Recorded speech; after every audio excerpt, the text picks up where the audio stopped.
Hey everybody, it's Meredith Vaish, creator of Pause Box, and I'm here today wanting to talk to you a little bit about the hidden cost of following the rules. I've noticed this for myself this last week, and I thought I would bring it to this forum, see how many of you have similar experience.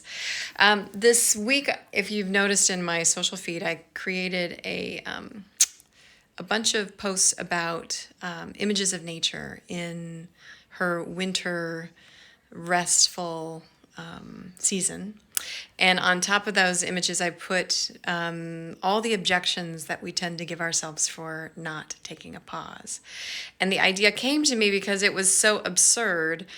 Like when I say these objections, they make total sense. But then if I imagine Mother Nature saying these things, I think she would never say that. So, for example, I feel guilty for putting myself first. I don't want to be lazy. I don't have time for this. I should work more. That's a good one. And I was thinking, how bizarre would it be, like, if Mother Nature never rested, if Mother Nature felt she always had to produce, if Mother Nature felt like she couldn't grow and do what she needed to do, and that she had to be thinking constantly of others. Do you see how this is absurd? So why I thought this was so potent, because we all live with rules, right? And it seems the more successful, the more productive we are, the longer the list of rules we have. And so that's why I wanted to talk about rules today. And as much as rules and following rules and having structure and having,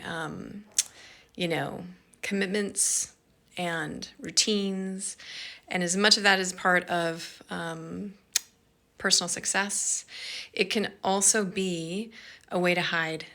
It can be a way to not put yourself on the list. It can be a way to justify all the busyness. And so as a creator, when you are nurturing that creator energy in your business, in your life, and you're really actively creating your next great reality, there are a couple things you have to keep in mind if you want to keep your energy really in that golden flow, receptive, abundant place. And the two axes you have to think about are, one is there's an axis of self-honoring at the top and self-forgetting at the bottom. So we're always moving up and down this axis of, am I aware of my needs? Am I honoring my needs? And a lot of times we're down here in the self-forgetting, right? And for some of us, there's self-abandonment, right? We haven't checked in on our self forever. It could be our physical needs, it could be our emotional needs, sexual needs. There's lots of needs. And there's that whole continuum of self-forgetting to self-honoring. On this left-right side, getting to that golden zone, which is up here in the upright quadrant. On the left side is this notion of hard work and toil. Everything has to be super, super hard. And then on the right, it's allowing and trust.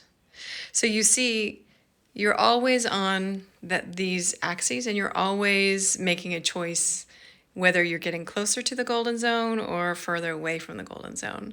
And the reason I wanted to bring up rules is because it's one of those very pernicious, sneaky little assumptions we make every day, that if we continue to do our disciplined stuff and follow the rules that we make for ourselves, and there's so many, that we'll be fine. And so it's one of these kind of, for a lot of times it pays off, right? So it's a strategy for a reason. There's some strategic benefit.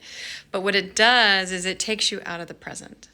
It takes you out of what is currently happening. It takes you out of your preference. It takes you out of feeling. It puts you on autopilot. And it puts you on cruise control. I mean, really. So some of the funny, I wrote down some funny rules that I have that I'm sure you can relate to. I have a rule that I have to get out of bed early on a work day. It used to be 5 a.m. and now it's 6 a.m. probably because it's winter and I just can't manage 5. And the idea of, working out in the morning is no longer an option because the gyms are closed. But so I have this rule that I have to get up at 6 a.m. whether I feel like it or not. And that rule serves me. It gives me time to do my practices in the morning before my family wakes up. And so for the most part, that rule is good. But sometimes I like to play with that rule because sometimes I realize that I'm just on automatic. And there are mornings where slumbering and laying in bed and really having a very different morning can wake up new ideas. And so really, it's a way of honoring yourself, right? So again, check-in is this morning, the morning that I'm going to treat myself to a more luxurious morning, a more, lay in bed and think about things and meditate things kind of morning, or is it a pop out of bed and get busy?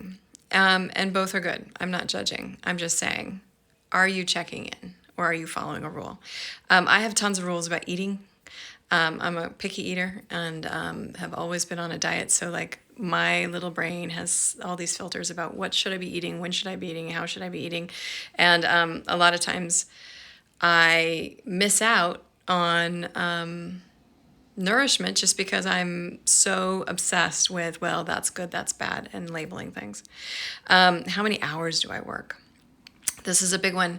I have a rule that you have to work all day from beginning to end, just like as if you were going into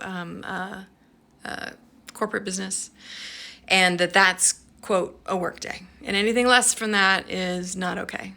But we know as creators, as business women, that we need to find time to replenish. We need to find time to restore. We need new insight. We need creativity. We need to get centered. We need to get clear on, what our energy is and what we're putting out there. And a lot of time being behind a desk, not conducive to those actual creative goals. So again, a good time to check your rules. Let's see. I think I wrote down discipline, and it's something that I'm incredibly good at and rewarded for. And it's something that's really scary for me to let go of. So what I've been, my actual strategy to create less structure is to structure it. And that's why I have pause, right? So pause is this space where I have a schedule, like I have things that I think that are going to be conducive or a practice that I really love, and I put those down on paper. But when I'm in the pause, and my pauses can be anywhere from 4 hours to 3 days, there is an allowing of what is it that you need to do? What do you need to feel? What is your body asking for? What is your soul asking for? So there's this listening that comes into a pause.